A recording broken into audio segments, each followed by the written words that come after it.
So the real key to the distinctiveness of America is the structure of our government. One part of it, of course, is the independence of the judiciary. But there's a lot more.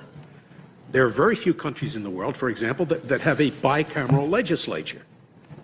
Oh, England has a House of Lords for the time being, but the House of Lords has no substantial power. They can just make the Commons pass a bill a second time. France has a Senate, it's honorific. Italy has a Senate, it's honorific. Very few countries have two separate bodies in the legislature equally powerful. That's a lot of trouble, as you gentlemen doubtless know, to get the same language through two different bodies elected in a different fashion.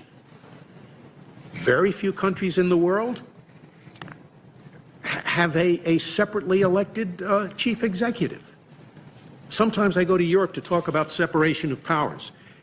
And when I get there, I find that all I'm talking about is independence of the judiciary. Because the Europeans don't even try to divide the two political powers, the two political branches, the legislature and the chief executive. In all of the parliamentary countries, the chief executive is the creature of the legislature. There's never any disagreement between them and the prime minister, as there is sometimes between you and the president. When there's a disagreement, they just kick him out. They have a no confidence vote, a new election, and they get a prime minister who agrees with the legislature. And, you know, the Europeans look at this system and they say, well, it passes one house, it doesn't pass the other house. Sometimes the other house is in the control of a different party. It passes both, and then this president who has a veto power vetoes it, and they look at this and they say, it is gridlock.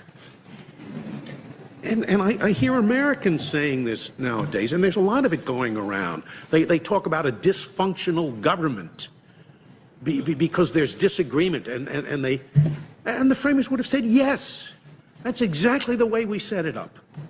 We wanted this to be power contradicting power, because the main ill that beset us, as Hamilton said in the Federalist, when he talked about a separate Senate.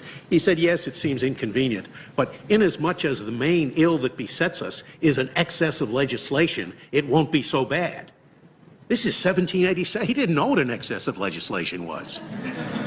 So unless Americans can appreciate that and learn to love the separation of powers, which means learning to love the gridlock, which the framers believed would be the main protection of minorities. The main protection.